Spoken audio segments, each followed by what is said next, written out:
జాను తన ఇద్దరు పిల్లలతో ఇలా చెప్తూ ఉంటుంది.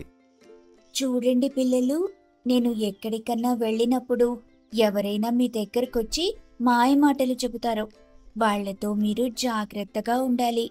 వాళ్ళు ఏం చెప్పినా సరే మీరస్సలు వాళ్లతో పాటు వెళ్ళకూడదు. అర్థమైందా? అర్థమైందమ్మా, ఎవరు ఏం చెప్పినా మేమిక్కడ్నుంచి వెళ్ళము అని చెప్పడంతో తల్లి జాను చిలకమ్మ సరే అయితే, నేను మీకు ఏమన్నా మంచి రుచికరమైన పండ్లు తీసుకొనొస్తాను. జాగ్రత్తగా ఉండండి అని చెప్పి తల్లి అక్కడ్నుంచి పండ్ల కోసం వెళ్తుంది. పిల్లలు అక్కడే ఉంటారు. కొంత సమయం తర్వాత ఓటు అనే ఒక గద్ద ఆ పిల్లల్ని చూసి, అరే, భలే ఉన్నాయి ఇవి చూడ్డానికి. వీటిని అమాంతం తీసుకెళ్ళిపోవాలి. అప్పుడు నేను నా భార్య ఇద్దరూ కలిసి వీటిని ఆస్వాదించవచ్చు అని అనుకొని ఆ పిల్లల దగ్గరికి వస్తుంది. ఏంటి పిల్లలు, మీరిక్కడ ఒంటరిగా కూర్చున్నారు? మీ అమ్మగారెక్కడికెళ్లారు? మా అమ్మ మాకు ఆహారం తీసుకురావడానికి వెళ్ళింది. అవునా? అయితే ఇందాక అక్కడ మీ అమ్మ పడిపోయిందనుకుంటా. పాపం మీకోసం ఎదురుచూస్తుంది. త్వరగా వెళ్దామా మరి? మొదట పిల్లలు మా అమ్మకి ఏమైంది అంటూ ఏడవటం మొదలుపెడతాయి. మీరు ఇలాంటి బాధపడాల్సిన అవసరం లేదు. నాతో పాటు త్వరగా రండి, మీ అమ్మ దగ్గరికి తీసుకెళ్తాను. పిల్లలు అందుకు సరే అని చెప్పి తనతో పాటు వెళ్ళడానికి సిద్ధపడతాయి. దాన్నంతా గమనిస్తున్న మోహి అనే ఒక కాకి వెంటనే అక్కడికి వచ్చి అక్కడున్న గద్దతో, ఏంటి మిత్రమా, నా పిల్లల్ని ఎక్కడికి తీసుకెళ్దామని చూస్తున్నావు? ఏంటి, వీళ్ళు నీ పిల్లలా? నీ పోలికలసలే లేవు. నీ పిల్లలని అబద్ధం చెప్తున్నావా మిత్రమా? లేదు మిత్రమా, ఇవి నా పిల్లలే. నా స్నేహితురాలి దగ్గర నేను దత్తత తీసుకున్నాను. దయచేసి ఇక్కడి నుంచి వెళ్ళిపో. నా స్నేహితురాలు వీళ్ళని చూడ్డానికి వస్తానని చెప్పింది. ఈరోజు వీళ్ళు నా ఆహారం. నువ్వు చెప్పింది నిజమేనా? నా ఆహారాన్ని చెడగొట్టొద్దు, నిజం చెప్పు. నేను నిజమే చెబుతున్నాను మిత్రమా. నా స్నేహితురాలు వీళ్ళని చూడ్డానికి వస్తుంది. దయచేసి నువ్వు వెళ్ళు. ఓటు అక్కడి నుంచి సరి అని చెప్పి వెళ్తుంది. కాని తనకు అనుమానం వచ్చి మళ్ళీ తిరిగి వస్తుంది. పిల్లలు, మీ అమ్మగారు ఈమెనా? అప్పుడు పిల్లలు, కాదు, మా అమ్మగారు ఈమె కాదు అని అనడంతో మోహికి చాలా భయమేస్తుంది. అప్పుడే అక్కడికి జాను రావడంతో మోహి గట్టిగా ఊపిరి పీల్చుకుంటుంది. అప్పుడు పిల్లలు, మా అమ్మ వచ్చేసింది, మా అమ్మ వచ్చేసింది అంటూ కేకలు వేస్తారు. దానిని చూసి, జాను మిత్రమా, వీరు నీ పిల్లలా? నీవు రావడం మంచిదైంది, లేదంటే నేను వీళ్ళని తీసుకువెళ్ళిపోయేవాడిని. అవునా? అయ్యయ్యో, నువ్వు దయచేసి ఇలాంటి పనులు చెయ్యకు. కొంచెం ముందు వెనుక ఆలోచించు. అందుకు ఓటు, తప్పకుండా. నిజానికైతే ఈ మోహి గనక లేకపోతే నీ పిల్లల్ని నేను తీసుకెళ్ళిపోయేవాడిని. సమయానికి వచ్చి తను అడ్డుకుంది. నేనిక ఇటువైపు రాలేను. మీరు జాగ్రత్తగా ఉండండి అంటూ తను అక్కడ్నుంచి వెళ్ళిపోతుంది. నీకు చాలా కృతజ్ఞతలు మిత్రమా. సమయానికి నా పిల్లల్ని కాపాడావు. మీ పిల్లలకి జాగ్రత్తలు చెప్పు మిత్రమా. ఎవరు పిలిచినా వాళ్లతో పాటు వెళ్ళొద్దని, ఏ విషయం చెప్పినా సరే అని అంటుంది. దానికి పిల్లలు సరే అంటారు.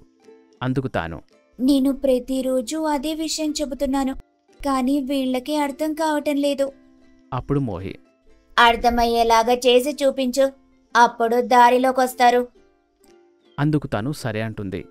ఇక తర్వాత అక్కడ్నుంచి మోహి వెళ్ళిపోయిన తర్వాత పిల్లలతో జాను, మీకు నేను చెప్పాను కదా చాలా జాగ్రత్తగా ఉండాలని, మరెందుకు మీరు జాగ్రత్తగా ఉండటం లేదు? అని తిడుతూ ఉంటుంది. ఆ మాటలకి పిల్లలు ఏడుస్తూ ఉంటారు. తర్వాత జాను వాళ్ళని బుజ్జగిస్తుంది. ఆ రోజు గడిచిపోతుంది. ఆ మరుసటి రోజు ఉదయం జాను బయటకు వెళ్తానని పిల్లలకు చెప్పి జాగ్రత్తలు చెప్పి మరీ వెళ్తుంది. చాలా సమయం తర్వాత సారా అనే ఒక పావురం ఆ పిల్లల దగ్గరికి వచ్చి ఆ పిల్లలతో సారా, ఏంటి పిల్లలు, మీరు ఒంటరిగా కూర్చున్నారు? మీ అమ్మగారు ఎక్కడికి వెళ్లారు? మా అమ్మగారు మాకు ఆహారం తీసుకోవడానికి బయటికి వెళ్లారు. మీకెవరు కావాలి? నాకు మీరే కావాలి పిల్లలు. మీ అమ్మ కోసం వచ్చాను నేను. మీ అమ్మ బయటకు వెళ్ళింది కదా, మనం సరదాగా అలా వెళ్ళొద్దామా? మీతో పాటు మేము రావడానికి మాకు రెక్కలు లేవు. మేము ఎక్కడికి వెళ్ళలేము. మరేం పర్వాలేదు, నేను జాగ్రత్తగా మిమ్మల్ని తీసుకెళ్తాను. నేను తీసుకెళ్లే ప్రదేశం ఎంత అందంగా ఉంటుందో తెలిస్తే మీరే నాతో పాటు వచ్చేస్తా అంటారు. అందుకు వాళ్ళు చాలా ఆశగా, అక్కడ ఏముంటుంది, మీరు మమ్మల్ని ఎక్కడికి తీసుకెళ్తారు అని అడుగుతూ ఉండగా అక్కడ చాలా రకాల పండ్లుంటాయి. మీరెప్పుడూ చూసుండరు అలాంటి పండ్లను. పైగా అక్కడ వాతావరణం అంతా చాలా బాగుంటుంది. మీరు అక్కడున్న నదిలో ఈత కొట్టొచ్చు. ఎంత అద్భుతంగా ఉంటుందంటే మీరస్సలు దాన్ని మర్చిపోలేరు. ఆ మాటలు చెప్పగానే పిల్లలు చాలా సంతోషపడుతూ సరే వస్తామని అంటారు. సారా ఆ పిల్లల్ని తీసుకొని అక్కడ్నుంచి వెళ్ళిపోతుంది. సారా సరాసరి ఒక గృహంలోకి పిల్లల్ని తీసుకెళ్తుంది. అక్కడంతా చీకటిగా ఉండడంతో పిల్లలు చాలా భయపడుతూ మమ్మల్ని మీరు ఎక్కడికో తీసుకెళ్తానని చెప్పి ఇక్కడికి తీసుకొచ్చారు. మాకు చాలా భయంగా ఉంది. మమ్మల్ని త్వరగా మా ఇంటి దగ్గరికి తీసుకెళ్ళండి. అప్పుడే తీసుకెళ్తానా ఏంటి? మిమ్మల్ని నేను తినేస్తాను. అందుకే ఇక్కడి దాకా తీసుకొచ్చాను. ఆ మాట వినగానే పిల్లలు పెద్ద పెద్దగా ఏడుస్తూ వద్దు, మమ్మల్నేం చెయ్యొద్దు అంటూ కేకలు వేస్తారు. మీరు ఎంత కేకలు వేసినా సరే నేను మిమ్మల్ని తినేస్తాను. ఆ మాటలకి పిల్లలిద్దరూ ఏడుస్తూ తమ మనసులో అమ్మ అందుకే చెప్పింది చాలా జాగ్రత్తగా ఉండాలని. ఎవరు ఏం చెప్పినా వాళ్లతో పాటు వెళ్ళొద్దు, వాళ్ళ మాటలు వినొద్దు అని. కానిప్పుడు మనం అమ్మ మాట విననందుకు బాగా బుద్ధి వచ్చింది.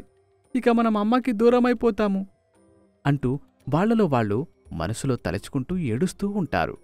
ఇంతలో తల్లి ఒక్కసారిగా అక్కడికి వస్తుంది. తల్లిని చూసి పిల్లలు అమ్మా అంటూ దగ్గరికి వెళ్తాయి. సారా అక్కడ్నుంచి వెళ్ళిపోతుంది.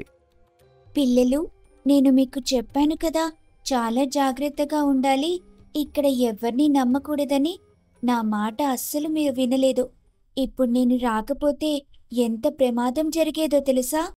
దానికి పిల్లలు అవునమ్మా, నువ్వు రాకపోతే చాలా పెద్ద ప్రమాదమే జరిగేది. ఇక మీదట మేము చాలా జాగ్రత్తగా ఉంటాము. ఎవరు ఏం చెప్పినా అస్సలు వినము. మాకు బుద్ధి వచ్చిందమ్మా అని అంటాయి. ఇక జాను పిల్లల్ని తీసుకుని తన ఇంటికి వెళ్ళిపోతుంది. ఆ రోజు గడిచిపోతుంది.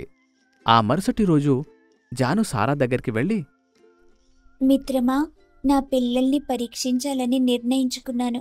అలాగే పరీక్షించాను. వాళ్ళు మొన్న జరిగిన సంఘటనతో కొంతైనా మార్పు వస్తుందని అనుకున్నాను. కానీ మార్పైతే రాలేదు. ఇప్పుడు జరిగిన సంఘటనైతే ఖచ్చితంగా మార్పు వస్తుందని అనుకుంటున్నాను. నాకు తెలిసి వాళ్ళకి ఖచ్చితంగా మార్పు వచ్చిందని అనుకుంటున్నాను. ఎందుకన్నా మంచిది, ఒకసారి పరీక్షించు. అందుకు తాను తప్పకుండా అని అంటుంది. ఇంతలో సోను అక్కడికి వస్తుంది. సోను పూర్తి విషయం తెలుసుకొని వాళ్లతో ఈసారి మీ పిల్లల్ని తప్పకుండా నేను పరీక్షిస్తాను. కొంచెం సమయం ఇవ్వు, అప్పుడే అర్థమవుతుంది. ఇప్పటికిప్పుడంటే వాళ్ళు భయపడుంటారు కాబట్టి ఖచ్చితంగా వాళ్లతో వెళ్ళటానికి సిద్ధపడరు. కొన్ని రోజులు చూద్దాం. కొన్ని రోజుల తర్వాత వాళ్ళ దగ్గరికి వెళ్తే అప్పుడు వాళ్ళు మారారో లేదో అనేది తెలుస్తుంది. అందుకు తాను సరే అని అంటుంది. కొన్ని రోజులు గడిచాయి. కొన్ని రోజుల తర్వాత సోను ఆ పిల్లల దగ్గరికి వెళ్ళి పిల్లలు, మీ అమ్మ నాకు బాగా తెలుసు. మీ అమ్మ మిమ్మల్ని తీసుకురమ్మంటుంది. అక్కడ చాలా రకాల పండ్లున్నాయంట. మీరు వస్తారా? అందుకు ఆ పిల్లలు మర్యాదగా ఇక్కడి నుంచి వెళ్ళండి, లేదంటే మేము పెద్ద పెద్దగా అరుస్తాము. మా అమ్మ చెప్పింది ఎవరు వచ్చినా వెళ్ళొద్దు అని. మీరు వెళ్ళండి, లేకపోతే మేము చుట్టుపక్కల వాళ్ళని పిలుస్తాము. అది కాదు పిల్లలు, మీ అమ్మగారే మమ్మల్ని ఇక్కడికి పంపించారు. మీరేంటి అలా మాట్లాడుతున్నారు? మర్యాదగా వెళ్ళండి, లేదంటే మా అమ్మ వచ్చిన తర్వాత మీ పని చెప్తుంది. ఆ మాటకి సోను సరేలే అని అక్కడ్నుంచి వెళ్ళిపోతుంది. సోను సరాసరి జాను దగ్గరికి వెళ్ళి జరిగిన విషయం చెప్తుంది. అమ్మయ్య, అయితే వాళ్లలో మార్పొచ్చింది. ఇంకా ఎన్ని రోజుల్లే, కొన్ని రోజులుంటే వాళ్ళకి రెక్కలొస్తాయి. వాళ్ళు ఆకాశంలోకి సంతోషంగా ఎగురుతారు. అంతేలే, ఈ కొన్ని రోజులు జాగ్రత్తగా చూసుకుంటే చాలు, వాళ్ళకి జ్ఞానం తెలిసొస్తుంది. ఏదేమైనా నీకున్న తెలివితేటలతో పిల్లల్ని బాగానే చూసుకుంటున్నావు, అంతే సంతోషం అని చెప్పి అక్కడ్నుంచి వెళ్ళిపోతుంది. జాను చాలా సంతోషంగా పిల్లల దగ్గరికి వచ్చి పిల్లలతో సమయాన్ని గడుపుతుంది. అప్పుడు పిల్లలు అమ్మా, ఇందాక ఎవరో వచ్చి మమ్మల్ని తీసుకెళ్తామన్నారు, కాని మేమస్సలు వెళ్ళలేదు. చాలా మంచి పని చేశారు. నేనసలు ఎవర్నీ పంపలేదు.